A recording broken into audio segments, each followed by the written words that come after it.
தோசை மாவு வத்து இவ்ளோ செய்யலாமா? மீதமுள்ள தோசை மாவு வீணாகுதா? இந்த 5 டிப்ஸ் தெரிஞ்சா தோசை மாவை ஒருபோதும் வீணாக்க மாட்டீங்க. Tips number 1.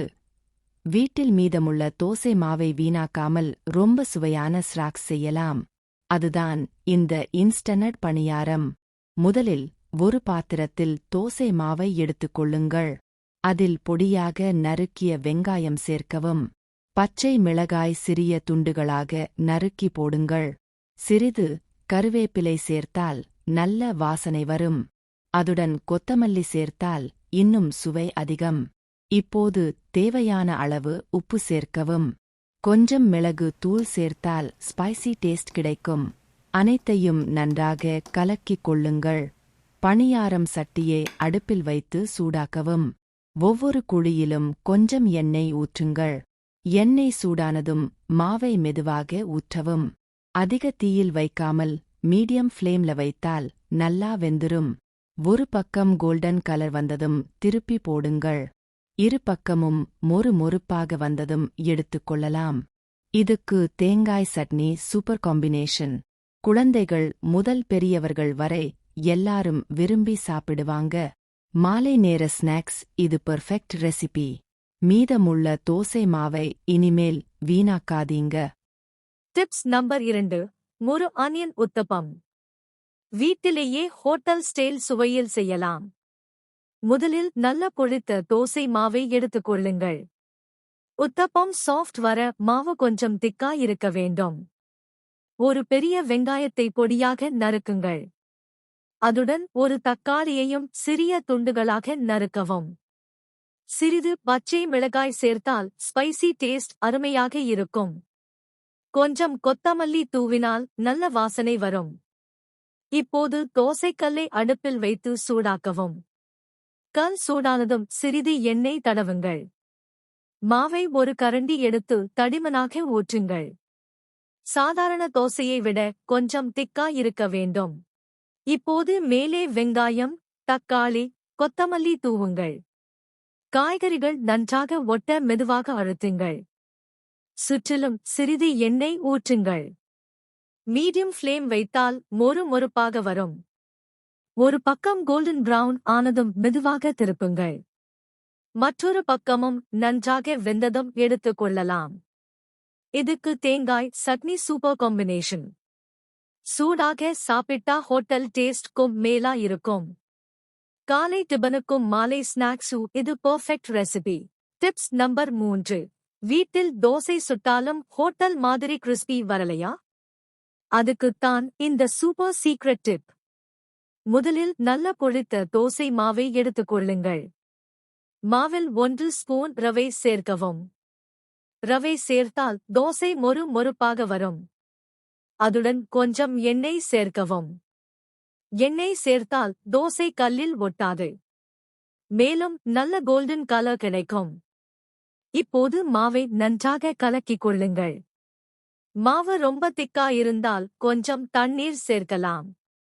தோசைக்கல்லை நன்றாக சூடாக்குங்கள். கல் சூடான பிறகுதான் தோசை கிறிஸ்பி வரும். இப்போது மாவை மெதுவாக ஊற்றி மெல்லியதாக சுற்றுங்கள். சுற்றிலும் சிறிது எண்ணெய் ஊற்றுங்கள். ஹை ஃப்ளேம் இல்லாமல் மீடியம் ஃப்ளேம் வேக விடுங்கள். அப்போதுதான் தோசை முழுவதும் மொறுமொறுப்பாக வரும். தோசையின் ஓரம் மேலே தூக்க ஆரம்பித்தால் ரெடி ஆகிவிட்டது.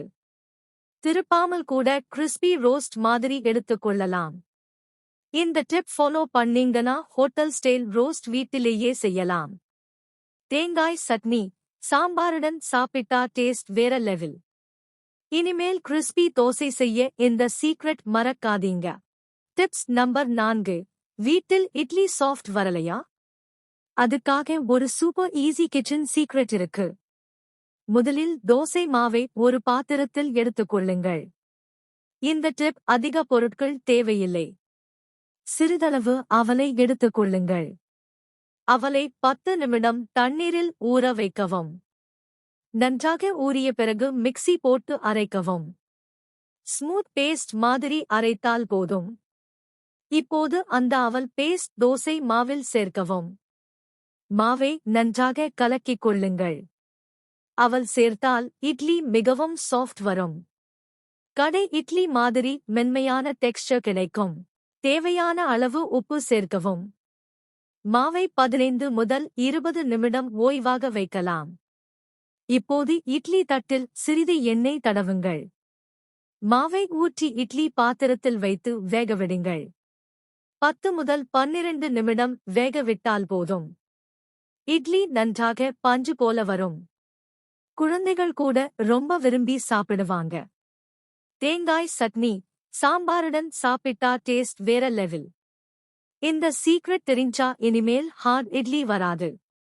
ஒருமுறை ட்ரை பண்ணீங்கன்னா தொடர்ந்து இதே டிப் யூஸ் பண்ணுவீங்க. Tips number 5. வீட்டில் தோசை மாவு சீக்கிரம் புளிக்கலையா? குளிர்காலத்தில் இது எல்லாருக்கும் வரும் பிரச்சனைதான். ஆனா ஒரு ஈஸி கிச்சன் ட்ரிக் யூஸ் பண்ணா மாவு நல்லா புளிக்கும். முதலில் அரைத்த மாவை ஒரு பெரிய பாத்திரத்தில் ஊற்றுங்கள். மாவு புளிக்கும் போது மேலே எழும்பும். அதனால் பாத்திரத்தில் கொஞ்சம் இடம் இருக்க வேண்டும். இப்போது தேவையான அளவு உப்பு சேர்க்கவும்.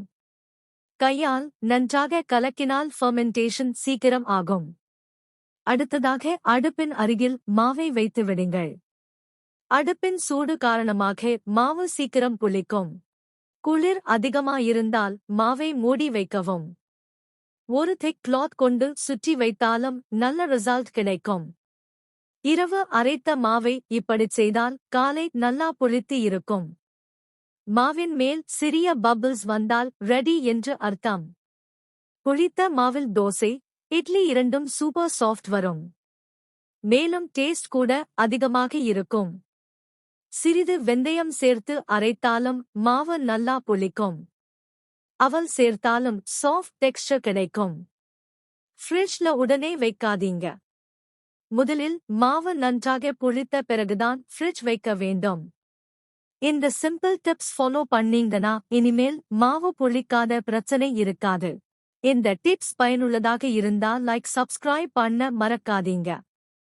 இன்னும் இப்படிப்பட்ட கிச்சன் சீக்ரெட்ஸ் வேண்டும்னா ஃபாலோ பண்ணுங்க. உங்களுக்கு பிடிச்ச டிப்ஸ் எது என்று காமெண்ட்ல சொல்லுங்க. இந்த வீடியோவை இல்லத்தரசிகளுக்கு ஷேர் பண்ணுங்க. இனிமேல் தோசை மாவு வீணாகாது இல்லையா? பார்ட் 2 வேண்டும்னா காமெண்ட்ல எஸ் சொல்லுங்க. மேலும் யூஸ்ஃபுல் கிச்சன் டிப்ஸ்க்கு சப்ஸ்கிரைப் பண்ணுங்க. அடுத்த வீடியோவில் இன்னும் சூப்பர் கிச்சன் ஹேக்ஸ் பார்க்கலாம்.